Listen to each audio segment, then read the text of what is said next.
आदाब। मुंसिफ जौहर में आप सभी का बहुत बहुत इस्तकबाल है। आपके साथ मैं हूं जोहम रबा। देखेंगे तमाम बड़ी खबरें। आगाज करेंगे हेडलाइंस के साथ।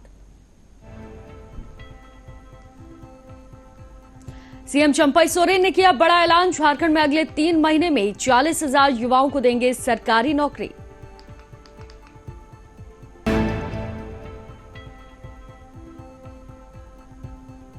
नीट यूजी पेपर लीक मामले में एक स्कूल के प्रिंसिपल एहसान उल हक को गिरफ्तार किया गया। घंटों पूछताछ के बाद हुई कार्रवाई।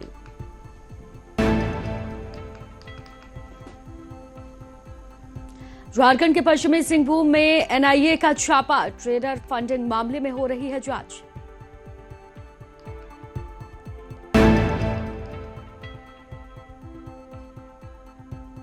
कथारा में बेरमो बहुग्रामीण जलापूर्ति योजना के तहत होने वाली जलापूर्ति हुई बाधित। 12 पंचायतों के पंचायत निवासियों के बीच पेयजल की समस्या।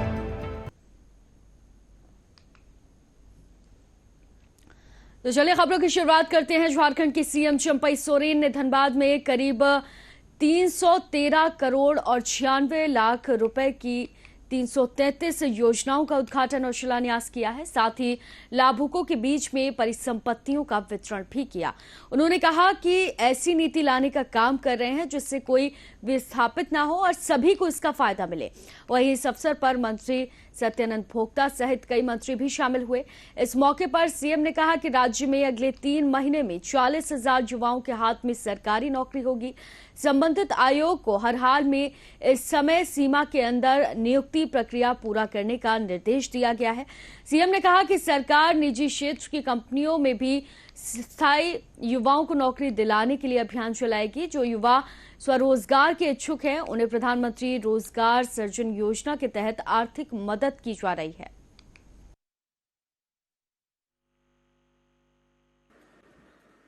ये पूरा भारतवर्ष इस जिला को कोयलांचे का बहुत सा बड़ा बड़ा जो विचार रखने वाला इसी जिला से संबंध रखा हुआ है या रखने के लिए अपना प्रयास है। लेकिन ये सरकार हमारी महागठबंधन इस झारखंड के जनता के लिए सोच है। ये धनी जिला है लेकिन यहाँ का जनता जिस कोयलांचल से विस्थापित हुआ, जिस कोयलांचल क्षेत्र प्रभावित हुआ, उनका हक, यहाँ का मजदूर, उनका ऊपर में आप हमारी सरकार ने नजर रखा है कि कैसे उसको मजबूती के साथ और यहाँ का मजदूर चाहे यहाँ का आउटसोर्स मजदूर हो, एक दिन बड़ा ऐसे ऐसा नीति लाने का काम करेंगे जाके यहाँ के सभी मजदूर वर्ग के विस्थापित को सम्मान के साथ यहाँ रहने को मौका मिलेगा।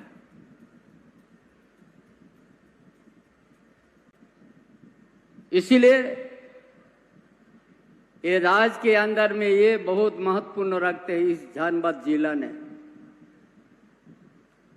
इसीलिए आज हम लोग जानते हैं झारखंड अलग राज्य होके 24 साल होने जा रहा। कभी इस समय इस राज्य।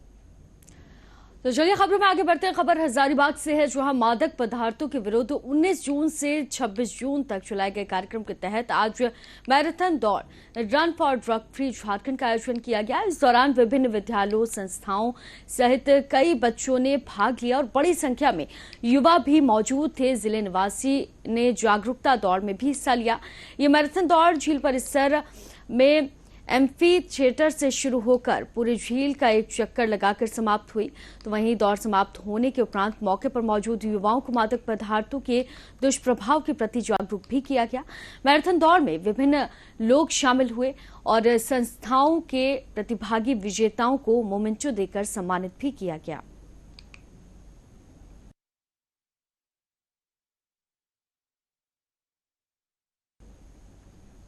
तो वहीं झारखंड के पश्चिमी सिंहभूम जिले के एनआईए की टीम ने टेरर फंडिंग मामले में बड़ी कार्रवाई की है। राष्ट्रीय सुरक्षा जांच एजेंसी सुबह मनोहरपुर पहुंची और जागेश्वर भट्टा में छापेमारी कर रही है। बताया जा रहा है कि जांच एजेंसी भाकपा माओवादी नक्सली संगठन से जुड़े फंडिंग और साथ ही पूर्व विधायक गुरुचरण नायक पर हुए नक्सली हमले को लेकर जांच कर रही है और जांच के लिए यहां पहुंची है। हालांकि पुलिस पदाधिकारी ने इस संबंध में कुछ भी आधिकारिक पुष्टि नहीं की है। आपको बता दें कि बीते कई दिनों से एनआईए की टीम झारखंड में बेहद एक्टिव है और टेरर फंडिंग मामले में कई जांच भी कर रही है। कुछ दिन पहले भी राष्ट्रीय जांच एजेंसी की टीम ने पश्चिमी सिंहभूम के कई ठिकानों पर छापा मारा था। इस दौरान कई नक्सली गिरफ्तार भी हुए थे। उनके ठिकानों से जरूरी दस्तावेज और उपकरण भी बरामद हुए थे।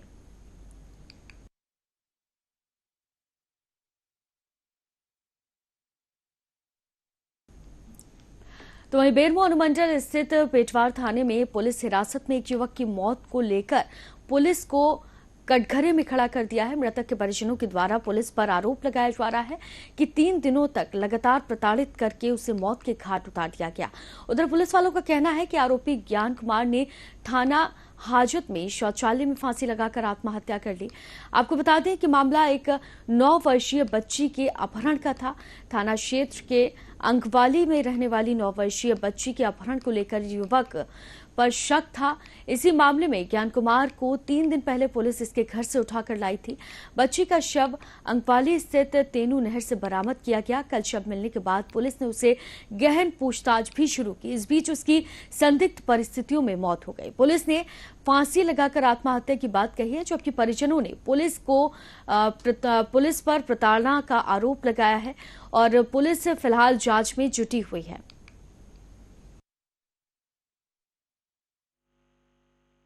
और ये मृत्यु संदेहास्पद एक पक्ष का है कि ये आत्महत्या है और दूसरे पक्ष का आरोप है कि ये हत्या है। तो ये निश्चित रूप से जांच का विषय है और हम लोग जिला प्रशासन और राज्य सरकार से मांग करते हैं कि इसकी उच्च स्तरीय जांच हो।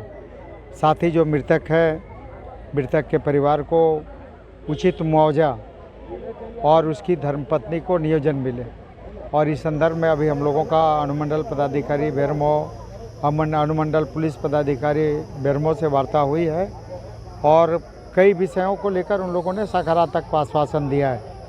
मुआवजा के संदर्भ में अभी उन लोगों ने 1 लाख रुपये का भुगतान किया है।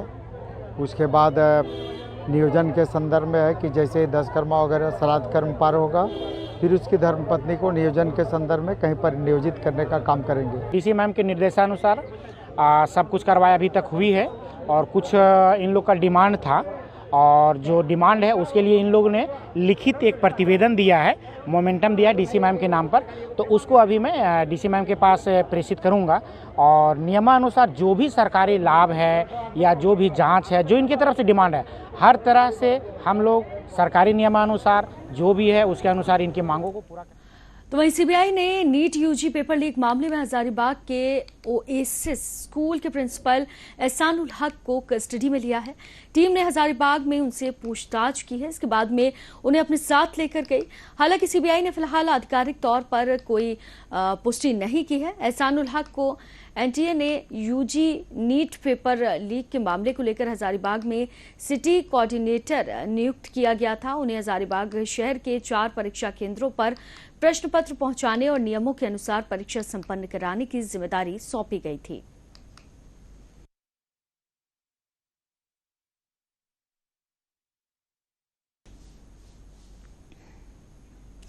तो वहीं राज्य सरकार की पुनर्निवास नीति नई दिशा से प्रभावित होकर चतरा में 4 नक्सली कमांडरों ने आत्मसमर्पण कर दिया। आत्मसमर्पण करने वाले भाकपा माओवादियों के 4 नक्सली कमांडर के परिजनों के बीच में 26 जून को चतरा जिला प्रशासन ने पुरस्कार राशि का वितरण किया।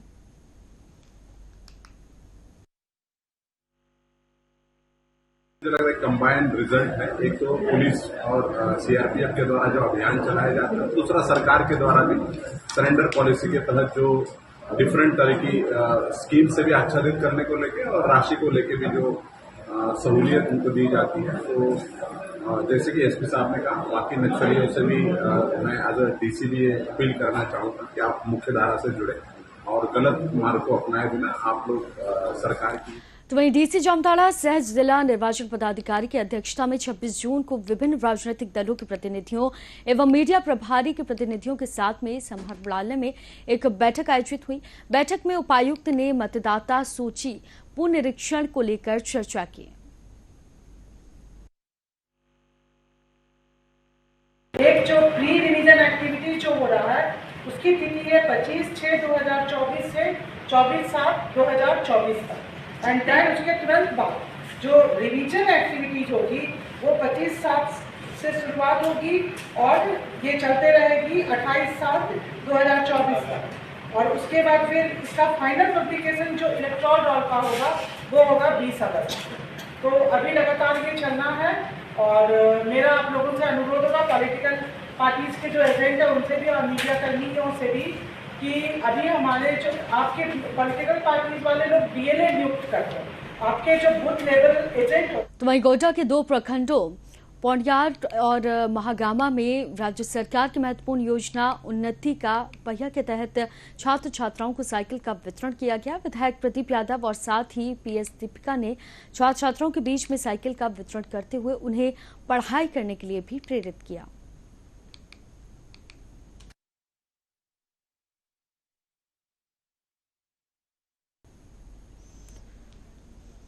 तो वहीं खबर जमशेदपुर से है, जहां पर सोनारी स्थित एक विदेशी शराब की दुकान में चोरी की घटना हुई। घटना की जानकारी दुकानदार को तब मिली जब वो दुकान खोलने के लिए दुकान में पहुंचा। तब उसने देखा कि दुकान का ताला टूटा हुआ था, अंदर सामान भी बिखरा हुआ था। इसकी सूचना पुलिस को दी गई। वहीं पुलिस मामले की जांच में जुटी हुई है।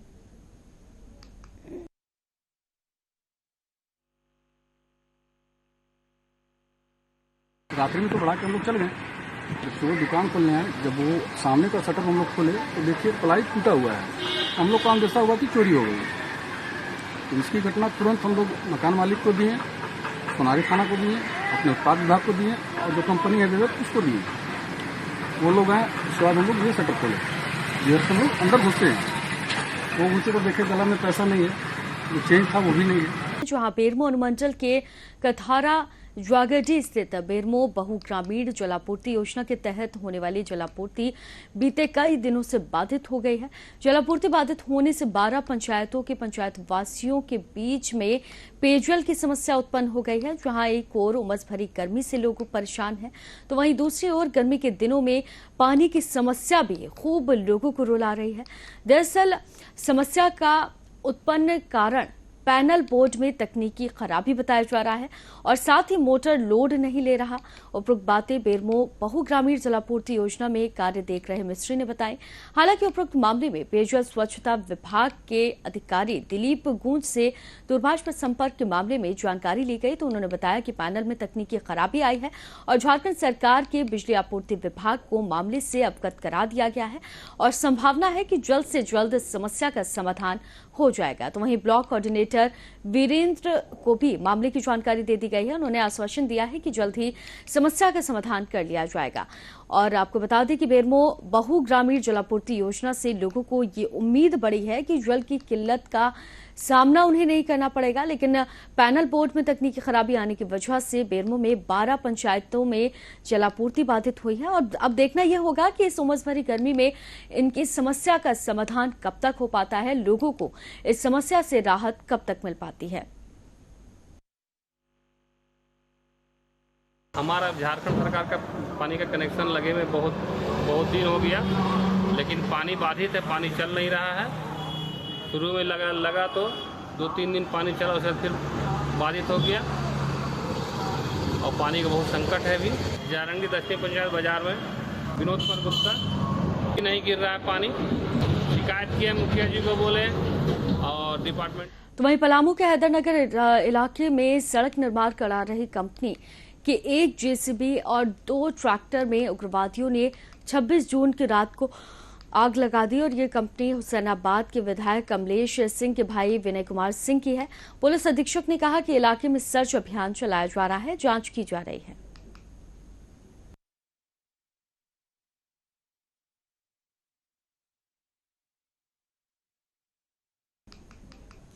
तो वहीं जमशेदपुर के मुसाबनी सूरदा उत्क्रमिक मध्य विद्यालय और साथ ही आंगनबाड़ी की सेविका लक्ष्मी रानी पातर के द्वारा नशा मुक्ति अभियान के खिलाफ एक अभियान चलाया गया और नशा मुक्ति अभियान को लेकर स्कूल के बच्चों के द्वारा पूरे गांव में भ्रमण कर लोगों को जागरूक भी किया गया। साथ ही लोगों को और बच्चों को नशा मुक्त रहने के खिलाफ शपथ भी दिलाई गई।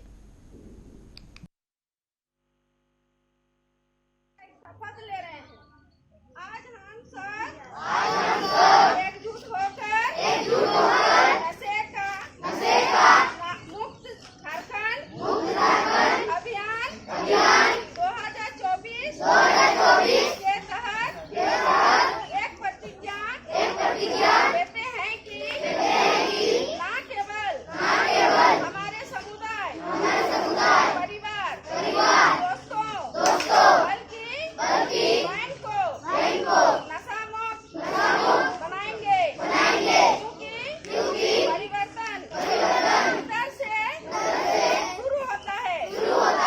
इसलिए आइए मिलकर हम खुद को एवं अपने जिले पूर्वी सिंहभूम को नशा मुक्त एवं मादक पदार्थ के दुरुपयोग को दूर करने के लिए संकल्प लेते हैं। हम शपथ ले रहे हैं। आज हम सब एकजुट होकर। तो वहीं साहिबगंज सदर प्रखंड के लाल बथानी हटिया के समीप रहने वाले मोहम्मद यूसुफ अपने बच्चे के पैर का इलाज कराने के लिए सदर अस्पताल पहुंचा, जहां उन्होंने बताया कि मेरे बच्चे को चोट लगने पर गांव के ही एक डॉक्टर मुजीबुर रहमान, जो कि हटिया परिसर में मेडिकल चलाता है, डॉक्टरी करता है, उसके पास लेकर गया तो उन्होंने फटाफट मेरे बच्चे को 2 सुई लगा दी, एक कमर पर और दूसरा उसकी बाह पर। तो वहीं सुई लगते वक्त उसने कहा कि हमें करंट जैसा लगा। इस बात को नजरअंदाज करते हुए उन्होंने सुई लगवाई। सुई लगवाते ही जैसे ही उसे खड़ा किया गया तो उसके दोनों पैरों ने काम करना बंद कर दिया। मुझे संज्ञान में दिया गया है। मैं इसका विधिवत जांच करके इस पर जो विधि सम्मत कार्रवाई होगी मैं करूँगा। तबियत बिगड़ गया तो वो बोला मैं 30 साल से डॉक्टरी कर रहे हैं, ऐसे मतलब ये हमसे हो ही नहीं सकता है। अच्छा। और जब इंजेक्शन देते इसका हाथे हाथ मतलब पैर काम करना बंद कर दिया। तो उसको बोले तो बोला यार नस को मालिश कीजिएगा ठीक हो जाएगा। तो फिर मालिश हम 2 दिन तक किए, ठीक नहीं हुआ। फिर 2 दिन के बाद उसको बोलने के लिए गया तो हमको डांट के भगा दिया, ये हो ही नहीं सकता है। उसके बाद हम दूसरा मतलब जब हॉस्पिटल ले गए, सिद्धि विनय हॉस्पिटल, बच्चा को उस डॉक्टर का आगे छोड़ते ही वो डॉक्टर बताया जो ये मतलब इंजेक्शन के कारण मतलब उसका पैर का नस ड्रॉप कर गया। तो वहीं जमशेदपुर के सीताराम डेरा क्षेत्र में बन रहे संयुक्त श्रम कार्यालय के निर्माण स्थल का विरोध लगातार स्थानीय निवासियों के द्वारा किया जा रहा है। वहीं स्थानीय लोगों ने निर्माण स्थल पर पहुंचकर जमकर हंगामा भी काटा और निर्माण कार्य को रुकवा दिया। आपको बता दें कि ठीक बगल में श्रम कार्यालय वर्षों से पूर्व से संचालित है और ठीक इसके बगल में जो जमीन है उसमें संयुक्त श्रम कार्यालय का निर्माण किया जा रहा है। वर्षों से इस खाली मैदान में कुआ मैदान के नाम से जाना जाता है। इसका इस्तेमाल क्षेत्र के निवासियों के धार्मिक तथा पारिवारिक अनुष्ठान और बच्चों की खेलकूद और बुजुर्ग को टहलाने समेत कई कार्यक्रमों के लिए किया जाता है। 100 साल पुराना कुआ मैदान है। हमारे पूरा सीताराम डेरा में दो ही सबसे लैंडमार्क है, एक बंगाल मुस्लिम स्कूल और दूसरा है कुआ मैदान जो 100 वर्ष पुराना है। अब एक कुआ मैदान खेल का मैदान है, 100 वर्ष हम लोग खेलते हुए आ रहे हैं सर, हमारे परिवार जनरेशन टू जनरेशन। अब ये मैदान में जो है भवन निर्माण के लिए गड्ढा कोड़ा गया। हम लोग उसी का विरोध कर रहे हैं कि यहाँ भवन नहीं बने, ये हम लोग का जैसा मैदान है वो मैदान ही रहे। किनके द्वारा बनाया जा रहा है? डीएलसी के द्वारा, जबकि हम लोग डीएलसी साहब के पास गए, उनसे मिले। डीएलसी साहब तो चलिए अब खबर मौसम से जुड़ी। झारखंड में मानसून के प्रवेश के बाद कई जिलों में मध्यम से लेकर भारी दर्जे की बारिश का सिलसिला जारी है, लेकिन अब मौसम विभाग ने एक खबर दी है और वो है कि सावधानी के साथ राहत की खबर है। 30 जून से पूरे झारखंड में भारी बारिश का अलर्ट जारी किया गया है, यानी कि अब झारखंड में बचे हुए इलाकों में भी बारिश होगी। दूसरी ओर मानसून के जो विशेषज्ञ हैं उन्होंने ये कहा कि पश्चिमी हवाओं के असर से मानसून की गति धीमी है। जब तक पश्चिमी हवाएं कमजोर नहीं होंगी तब तक मानसून अपना प्रभाव नहीं दिखा पाएगा।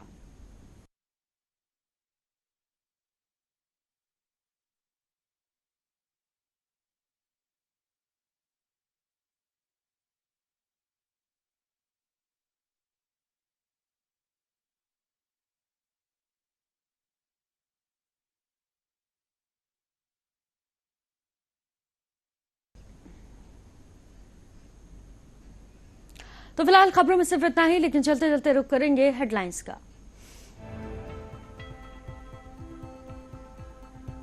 सीएम चंपई सोरेन ने किया बड़ा ऐलान, झारखंड में अगले 3 महीने में 40,000 युवाओं को मिलेगी सरकारी नौकरी।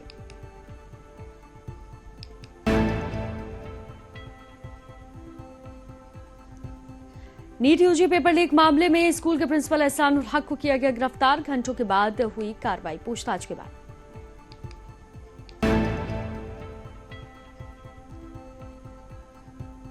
झारखंड के पश्चिमी सिंहभूम में एनआईए का छापा, टेरर फंडिंग मामले में हो रही है जांच।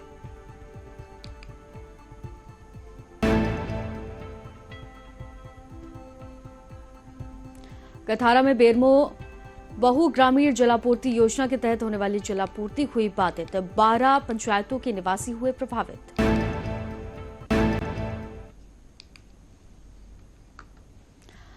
तो फिलहाल मुंसिफ जौहार में सिर्फ इतना ही, लेकिन देश और दुनिया से जुड़ी खबरों के लिए आप देखते रहिए मुंसिफ टीवी। दीजिए इजाजत, आदाब।